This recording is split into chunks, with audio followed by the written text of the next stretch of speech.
প্রাণীজগতের আজকের ভিডিওতে আমরা শুনব দক্ষিণ আফ্রিকার নাইজনা বনের নিঃসঙ্গ এক মা হাতির গল্প। নিজ প্রজাতির অন্য কোনো প্রাণী বেঁচে না থাকায় পুরো বনে সে একা একাই ঘুরে বেড়ায়। মানুষের হাতে নির্বিচার শিকার ও বন উজাড়ের কারণে হাতিটি এমন নিঃসঙ্গ পরিস্থিতির মুখে পড়েছে। তাই প্রতিশোধ নেওয়ার জন্যই যেন মাঝে মধ্যে হাতিটি আক্রমণ চালায় মানুষের বানানো বুলডোজার বা গেটের উপর।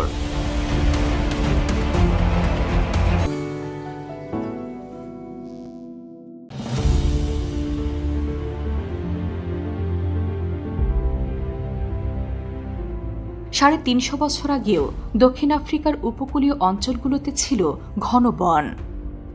সেখানে ঘুরে বেড়াতে দেখা যেত ১,০০০-এরও বেশি হাতিকে। কিন্তু ১৮৭০-এর দশক থেকে শুরু হয় হাতি শিকার। পাশাপাশি চলতে থাকে কাঠ বিক্রির জন্য বন উজাড়। পরবর্তীতে কৃষিকাজের উদ্যোগ নেওয়ার পর অঞ্চলটিতে ব্যাপক হারে হাতি নিধন করা হয়। টিকে থাকে অল্প কিছু সংখ্যক হাতি। পাশাপাশি বন উজাড়ও চলতে থাকে দ্রুতগতিতে।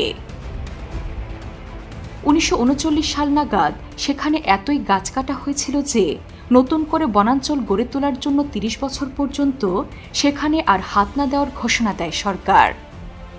কিন্তু এ সময়ও নিজেদের সংখ্যা পুনরুদ্ধার করতে পারেনি নাইজনা বনের হাতিরা। ১৯৯৪ সালের দিকে এসে হাতিদের সংখ্যা এতটাই কমে যায় যে অন্য একটি ন্যাশনাল পার্ক থেকে হাতি নিয়ে আসা হয় নাইজনা বনে। আশা ছিল তারা অন্যদের সঙ্গে মিলে যাবে এবং বংশবিস্তারে ভূমিকা রাখবে। কিন্তু নতুন আসা হাতিরা বনের ছোট্ট একটি অংশেই নিজেদের চলাচল সীমিত রেখেছিল। পরে তাদের অন্য একটি ন্যাশনাল পার্কে নিয়ে যাওয়া হয়। ২০০০ সালের দিক থেকে নাইজনা বনের হাতিরা হয়ে ওঠে শুধুই স্মৃতিচারণ। পার্ক রেঞ্জার্সদের গল্পে শোনা যায় যে একসময় এখানে অনেক হাতি ছিল। এখনও একটি মা হাতি একা একা বনে ঘুরে বেড়ায়, কিন্তু এর পক্ষে পর্যাপ্ত তথ্য প্রমাণ ছিল না।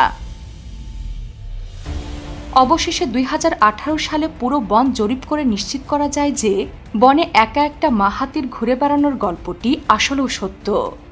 বনের বিভিন্ন স্থানে বসানো ক্যামেরাতেও উঠে আসে তার ছবি ও ভিডিও।